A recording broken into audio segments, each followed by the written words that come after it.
Yo-yo TV ప్రేక్షకులకు శుభోదయం. ఈరోజు బులియన్ మార్కెట్లు బంగారం వెండి ధరలు ఏ విధంగా ఉన్నాయో ఒకసారి మనం తెలుసుకుందాం. పసిడి ధర ప్రతిరోజు సరికొత్త రికార్డు సృష్టిస్తూ ఆకాశమే హద్దుగా దూసుకెళ్తోంది. ఊహించిన విధంగా పెరుగుతూ రోజుకో కొత్త శిఖరాన్ని తాకుతోంది. తాజాగా నమోదైన పసిడి ధర ఆల్ టైమ్ రికార్డుగా చెప్పవచ్చు. ఈ క్రమంలో అక్టోబర్ 10వ తేదీన హైదరాబాద్ మార్కెట్లో బంగారం ధరలు ఏ విధంగా ఉన్నాయో తెలుసుకుందాం. వరుసగా 4వ రోజు బంగారం ధరలు పెరిగాయి. ఈరోజు 24 క్యారెట్ల మేలిమి బంగారం ధర 10 గ్రాములపై 220 మేర పెరిగింది. దీంతో తులం బంగారం ధర 1,24,150 రూపాయల వద్దకు చేరుకుంది. అదేవిధంగా 22 క్యారెట్ల బంగారం ధర ఈరోజు తులంపై 200 మేర పెరిగింది. దీంతో మరో కొత్త రికార్డు స్థాయికి చేరింది. ఈరోజు 10 గ్రాముల ఆభరణాల బంగారం ధర 1,13,800 వద్దకు చేరుకుంది.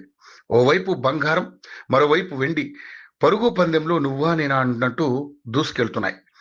కొత్త కొత్త మైలురాళ్లను తాకుతూ వెనక్కి తిరిగి చూడకుండా పరిగెత్తుతున్నాయి. ఈరోజు కిలో వెండి రేటు ఏకంగా 7,000 పెరిగింది. దీంతో హైదరాబాద్ మార్కెట్లో కిలో వెండి ధర 1,77,000 మార్కు దాటింది.